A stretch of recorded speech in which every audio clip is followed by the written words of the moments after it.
Hello student, आज हम solve करने जा रहे हैं एनसीईआरटी की एक one of the interesting problem और मेरे हिसाब से सबसे टफ प्रॉब्लम है ये क्या। और एनसीईआरटी से डायरेक्टली क्वेश्चन पूछे जाते हैं नीट में, तो थोड़ा इस प्रॉब्लम के लिए फोकस करना जरूरी है। ऑल्दो मैं इस प्रॉब्लम को जनरलाइज करूंगा, तो देखते हैं क्या प्रॉब्लम में गिवन है। मुझे प्रॉब्लम में गिवन है कि a solid disc and a ring both of the radius 10 centimetre are placed on the horizontal table simultaneously with initial angular speed equal to the 10 pi radian per second. Which of the two will start to roll earlier? The coefficient of the kinetic friction is mu k.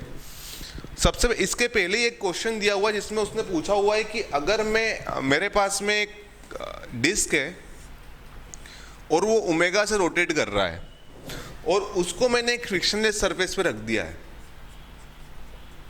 तो अगर इसको मैंने frictionless surface पे रख दिया है तो उसने पूछा है मेरे से कि इसके बाद में क्या होगा, बॉल रोटेशन में होगा या प्योर रोलिंग में होगा या सिर्फ ट्रांसलेशन में होगा। तो ये चीज हमको समझ में आनी चाहिए कि अगर ये घूमते हुए घूमती हुई डिस्क को अगर मैं फ्रिक्शनलेस सरफेस पे रख दूं जहां पे म्यू इक्वल्स टू 0 है, तो डेफिनेटली ना इसमें ट्रांसलेशन मोशन होगा, सिर्फ रोटेशनल मोशन होगा। क्यों? क्योंकि ट्रांसलेशन मोशन लाने के लिए कोई फ्रिक्शन अवेलेबल ही नहीं है। ये प्योर रोलिंग प्योर रोटेशन में घूमती रहेगी और सिर्फ ट्रांसलेशन मोशन इसका 0 होगा। ठीक है, अब हमको क्वेश्चन में गिवन क्या है कि मेरे पास में दो ऑब्जेक्ट है, एक तो रिंग और एक डिस्क। रिंग और डिस्क को जो है कि प्योर रोटेशन में उनको मैंने एक फ्रिक्शनलेस या रफ सरफेस पे छोड़ दिया है। तो अगर मैंने उसको रफ सरफेस पे छोड़ दिया है तो उसका पूछना ये है कि पहले कौन प्योर रोलिंग में आएगा। क्वेश्चन में पूछ रहा है कि पहले कौन प्योर रोलिंग में आएगा। सबसे पहली बात, अगर मेरे पास में एक कड़ा है या एक बॉल है, अगर मैं उसको इसे स्पिन करा के फ्लोर पे फेंकूं तो वो आगे की तरफ जाती है। आप कभी चेक करना, वो आगे की तरफ जाती है। वो क्यों जाती है हम समझते हैं। मान लो मेरे पास में एक स्फेरिकल ऑब्जेक्ट है, मैं इसको जनरलाइज कर रहा हूँ, बाकी हम एट द एंड उसको जो भी आंसर है कैलकुलेट कर लेंगे। जैसे ये ओमेगा नॉट से घूम रहा है, जब ये टच कर रहा होगा तो ओमेगा नॉट से घूम रहा होगा। अब सीधी सी बात है कि जब ये ओमेगा नॉट से घूम रहा होगा तो फ्रिक्शन की डायरेक्शन आगे होगी क्योंकि ये आगे की तरफ जा रहा होगा। और दूसरा पॉइंट उसका सोचने का ये भी है कि ये जो पॉइंट ऑफ कांटेक्ट है वो इधर जाने की कोशिश कर रहा है। अगर वो इधर जाने की कोशिश कर रहा है तो इस पे फ्रिक्शन लगेगा आगे की तरफ। ये ऐसे घूमने की कोशिश कर रहा है, ये पॉइंट ऐसे जाने की कोशिश कर रहा है, तो फ्रिक्शन उस पे कहां लगेगा, आगे की तरफ। फ्रिक्शन हमेशा कब लगता है, जब दो सरफेस के बीच में रिलेटिव मोशन हो, तो ये फ्रिक्शन आगे की तरफ लगेगा। ठीक है, अब उसने मेरे से बोल दिया कि भैया ओमेगा नॉट मैंने गिवन है इनिशियल एंगुलर वेलोसिटी, और कब प्योर रोलिंग में आएगा, कौन पहले प्योर रोलिंग में आएगा।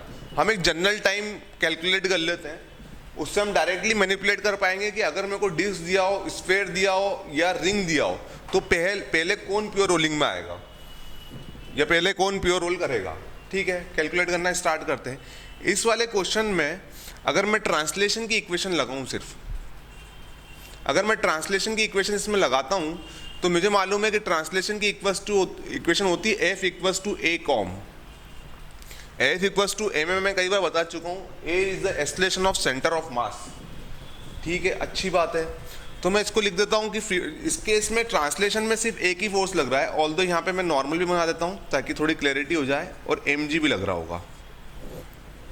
तो इसको मैं लिख सकता हूँ F equals to m a com, और मुझे मालूम है कि फ्रिक्शन की जो वैल्यू, मैक्सिमम वैल्यू जो कैलकुलेट की जाती है वो कैलकुलेट की जाती है म्यू एन से। हम सभी जानते हैं friction is not a constant force, it is a variable force. इसकी रेंज होती है और जब कंडीशन के हिसाब से लगता है ये, तो इसको मैं लिख सकता हूँ म्यू एम जी। ये मैक्सिमम अवेलेबल फ्रिक्शन है मेरे पास में। ठीक है, तो मैं यहाँ रख देता हूँ, तो मेरे को मिल जाएगा mu M G which is equals to M A com. तो एक एम कॉम लिख सकता हूं मैं एम जी। ये एक्सेलरेशन किस चीज का, ये ट्रांसलेशन एक्सेलरेशन है सिस्टम का। ये ट्रांसलेशन एक्सेलरेशन है। सेम टोकन पे अगर मैं एंगुलर एक्सेलरेशन कैलकुलेट करना चाहूँ, इस पे इस यहाँ पे a equals to alpha R वाली कंडीशन नहीं लगी। क्यों नहीं लगी? क्योंकि अभी ये प्योर रोलिंग में नहीं है, प्योर रोलिंग में आएगा थोड़ी देर बाद, और वही टाइम वो मुझसे पूछ रहा है कि वो टाइम कितना होगा। अगर वो टाइम कैलकुलेट कर पाऊंगा तभी बता पाऊंगा कौन पहले प्योर रोल करेगा। तो देखते हैं यहाँ पे अगर मैं रोटेशन की इक्वेशन लगाऊं तो रोटेशन की इक्वेशन मुझे मालूम है tau equals to I alpha लिख सकता हूँ, और अगर टॉर्क लिखना चाह रहा हूँ मैं तो मुझे मालूम है कि जिस एक्सिस से बॉडी रोटेट कर रहा है उस एक्सिस से मैं कितना फोर्स लग रहा है, परपेंडिकुलर फोर्स कैलकुलेट करना है, तो वो है फ्रिक्शन रेडियस r। तो F into R which is equals to I into alpha, where alpha is the angular acceleration. और यहाँ पे अल्फा नेगेटिव आएगा क्योंकि बॉडी रोटेट ऐसे कर रही है और फ्रिक्शन अपोजिट डायरेक्शन में उसको टॉर्क प्रोड्यूस कर रहा है। जैसे ये बॉडी ऐसे रोटेट कर रही है तो इसमें टॉर्क की जो वैल्यू होगी वो कुछ, जो डायरेक्शन ऑफ टॉर्क होगी वो ऐसी होगी, मतलब इनटू द पेज, और फ्रिक्शन जो टॉर्क लगा रहा है वो होगा आउट ऑफ द पेज, क्योंकि r क्रॉस f अगर मैं देखूंगा तो वो आउट ऑफ द पेज। तो ये रोटेशन जो हो रहा है उसको अपोज कर रहा है फ्रिक्शन, तो मैं इसको माइनस लगा दूंगा यहाँ पे। तो यहाँ पे मेरे पास में अल्फा की जो वैल्यू आ जाएगी वो हो जाएगी f, या यहाँ पे लिख सकता हूँ mu M g r by I. ये तो हो गई पहली क्वेश्चन मेरे पास में दो। अच्छा, अब मेरे पास में एंगुलर एक्सेलरेशन है और मेरे पास में ट्रांसलेशन एक्सेलरेशन है। मुझे गिवन है, अब मैं यहाँ पे इक्वेशन ऑफ मोशन भी लगा सकता हूँ क्योंकि मुझे मालूम है इक्वेशन ऑफ मोशन, मुझे मालूम है कि वो होता है v final equals to v initial plus at। v final वो वेलोसिटी है या वो ट्रांसलेशन वेलोसिटी है जब सिस्टम प्योर रोलिंग में आ गया होगा। तो मान के चल लेता हूँ कि वो वेलोसिटी जो होगी मेरी प्योर, मैं यहाँ पे बना देता हूँ डायग्राम, जैसे ये v से चल रहा होगा और ओमेगा से घूम रहा होगा, ओमेगा डैश नाम दे देते हैं, और इसको इस केस में मैं लिख सकता हूँ v dash equals to omega dash r। ये प्योर रोलिंग में आ चुकी है, ये आने वाली है। वो मोमेंट जस्ट वो अचीव कर लिया होगा उसने प्योर रोलिंग, ठीक है। तो मेरे पास में v फाइनल जो है वो v डैश है, v इनिशियल 0, उसने बोला हुआ है कि प्योर रोटेशन में ट्रांसलेशन जो वेलोसिटी है उसकी वो 0 है, प्लस एक्सेलरेशन मेरे पास में है, सॉरी यहाँ से कुछ गड़बड़ हो गई, म्यू जी है, तो वो मेरे पास में है म्यू जी टी। तो v डैश लिख सकता हूँ मैं म्यू जी टी, ये एक इक्वेशन आ गई। सेम टोकन पे मैं एक और इक्वेशन ऑफ मोशन लगाता हूँ रोटेशन में, जिसमें मैं लिखता हूँ omega final which is equals to omega initial plus alpha T. Omega final मुझे मालूम है जो कि आने वाला है प्योर रोलिंग में ओमेगा डैश, और इनिशियल जो मेरे को गिवन है ओमेगा नॉट, उसने बोला हुआ है कि इनिशियल जो रोटेशनल वेलोसिटी है वो 10 पाई रेडियन, पर मैं जनरलाइज कर रहा हूँ इसलिए मैं उसको ओमेगा नॉट से लेके चल रहा हूँ। ऑल्दो जब आप उसको फॉर्मूले में एट द एंड पुट करोगे तो सारे आपके आंसर मैच करेंगे। ओमेगा नॉट माइनस क्यों लिया है? क्योंकि ये जो एंगुलर एक्सेलरेशन है वो डी एक्सेलरेट कर रहा है या रोटेशन ओमेगा को कम कर रहा है, रोटेशनल वेलोसिटी को कम कर रहा है, इसलिए मैंने यहाँ माइनस लगाया था, शायद लगाया नहीं होगा। इसको मैं लिख भी देता हूँ एंटी क्लॉकवाइज सेंस, तो इसको मैं लिख सकता हूँ minus of mu M G R by I into T. एक इक्वेशन मेरे पास में ये है और एक इक्वेशन मेरे पास में ये है। मैं क्या करता हूँ, इन दोनों को इक्वेट कर लेता हूँ, इन दोनों इक्वेशंस को इक्वेट कर लेता हूँ, थोड़ा रब कर लेता हूँ इसको, थोड़ा बोर्ड पे जगह कम है। फॉर प्योर रोलिंग, जब सिस्टम प्योर रोलिंग में जस्ट आने वाला होगा या उसने वो सिचुएशन अचीव कर ली होगी, तो मैं लिख सकता हूँ v dash equals to omega dash into R. यहाँ से v डैश की वैल्यू लिखूंगा तो वो हो जाएगा म्यू जी टी, और यहाँ से ओमेगा डैश की वैल्यू लिखूंगा तो हो जाएगी omega R minus mu M G R by I into T into R. इसको अगर सॉल्व करें तो r का मल्टीप्लिकेशन अंदर कर देते हैं तो ये हो जाता है mu G T which is equal to omega naught R minus mu M G are square by I into T. T की टर्म्स को एक साइड ले आते हैं और डायरेक्ट कर देता हूँ, कॉमन ले लेते हैं।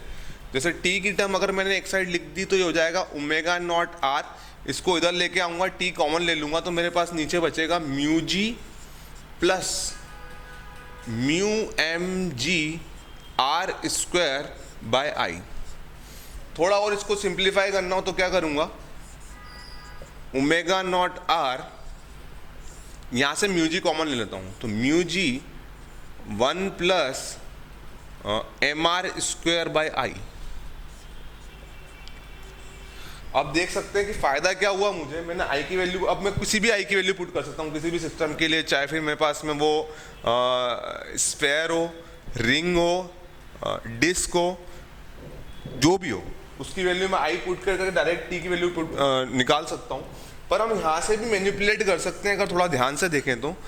अगर आई की वैल्यू बढ़ेगी, अगर आई बड़ा होगा, बढ़ती जाएगी अगर आई की वैल्यू, तो ये वाली जो टर्म है ये कम होगी, और अगर ये टर्म कम होगी तो ये पूरा न्यूमरेटर में, अगर डिनोमिनेटर जो होता है अगर वो छोटा होता है तो मेन वैल्यू ज़्यादा आती है। अगर कुछ स्टूडेंट को समझ में नहीं आया तो एक बार कैलकुलेट करके देख लेते हैं, क्योंकि मुझे दिया हुआ है किसके लिए, रिंग के लिए और डिस्क के लिए। अगर रिंग की बात करूं तो रिंग के लिए मेरे पास में जो आई होता है वो होता है एम आर स्क्वायर, और डिस्क की अगर बात करूं तो उसके लिए जो आई होता है वो एम आर स्क्वायर बाई 2 होता है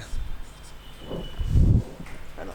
अगर मैं बोलूं तो इसमें अगर वैल्यू पुट करके देखें, जैसे उसमें अगर मैं एम आर आई की जगह रख दूं m r square, that is for ring, t for ring, तो ये हो जाएगा omega naught r by mu g 1 plus m r square by I. M r square से m r square cancel, 1 plus 1 that is 2, तो omega naught r by 2 mu g. ये मैंने ring के लिए कैलकुलेट कर दिया टाइम। सेम टोकन पे मैं डिस्क के लिए भी कैलकुलेट कर सकता हूँ। डिस्क के लिए क्या लिख सकता हूँ, omega naught r by 1 plus m r square by I. I की वैल्यू है मेरे पास में एम आर स्क्वायर बाई 2, 2 ऊपर चला जाएगा तो 2 प्लस 1 दैट इज 3, तो omega naught r by 3 mu g. अब टाइम किस में कम लग रहा है, सीधी सी बात है डिस्क में, क्योंकि डिस्क का मोमेंट ऑफ इनर्शिया क्या था, कम, और रिंग का मोमेंट ऑफ इनर्शिया क्या होता है, ज़्यादा, क्योंकि रिंग का मोमेंट ऑफ इनर्शिया होता है एम आर स्क्वायर और डिस्क का होता है एम आर स्क्वायर बाई 2। तो टाइम किसको कम लगेगा, डिस्क को, तो डिस्क पहले प्योर रोलिंग में आएगी। अब इस फॉर्मूले से आप डायरेक्टली, क्योंकि नीट में डायरेक्टली क्वेश्चन पूछा जा सकता है, क्योंकि एनसीईआरटी से डायरेक्ट उठा के क्वेश्चन पूछते हैं, और ये अच्छा क्वेश्चन है एनसीईआरटी का, मेरे हिसाब से सबसे टफ क्वेश्चन है रोटेशनल डायनामिक्स का जो एनसीईआरटी की आपकी एक्सरसाइज में दिया हुआ है।